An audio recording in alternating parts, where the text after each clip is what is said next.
దేశ రాజధానిలో కొద్ది రోజులుగా కాక్రోచ్ జనతా పార్టీ చేపట్టిన ఆందోళనకు తెరపడింది. కేంద్రం తమ డిమాండ్లకు అంగీకరించడంతో ఆందోళనలు విరమిస్తున్నట్టు సీజేపీ ప్రకటించింది. నీట్ పేపర్ లీకేజీకి నైతిక బాధ్యత వహిస్తూ కేంద్ర విద్యాశాఖ మంత్రి ధర్మేంద్ర ప్రధాన్ రాజీనామా చేయడంతో పాటు నీట్ మృతుల కుటుంబాలకు పరిహారం, నిరసనకారులపై కేసుల ఎత్తివేతకు ప్రభుత్వం అంగీకరించిందని సీజేపీ తెలిపింది. కాన్స్టిట్యూషన్ క్లబ్లో సీజేపీ ప్రతినిధులతో కేంద్ర ప్రభుత్వం చర్చలు జరిపింది.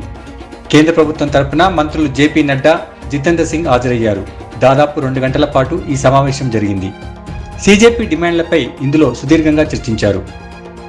ఈ సమావేశం తర్వాత సీజేపీ ప్రతినిధులు, కేంద్ర మంత్రులు మీడియాతో మాట్లాడారు. తమ 3 డిమాండ్లకు కేంద్రం అంగీకరించిందని సీజేపీ ప్రతినిధులు వెల్లడించారు. ధర్మేంద్ర ప్రధాన్ రాజీనామా చేయాలన్న ప్రధాన డిమాండ్ ఇప్పటికే నెరవేరిందని వివరించారు. మిగిలిన 2 డిమాండ్లపై మంగళవారం లోపు లిఖితపూర్వక హామీ ఇస్తామని ప్రభుత్వం చెప్పిందని వారన్నారు.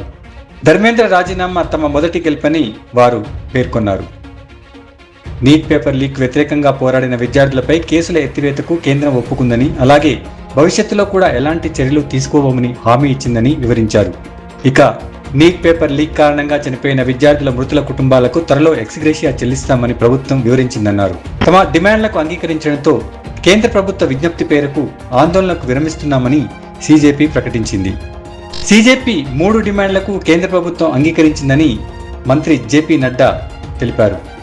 ఆందోళనకారులు క్షేమంగా ఇళ్లకు చేరుకోవాలని ఈ సందర్భంగా సీజేపీ ప్రతినిధులు కోరారు.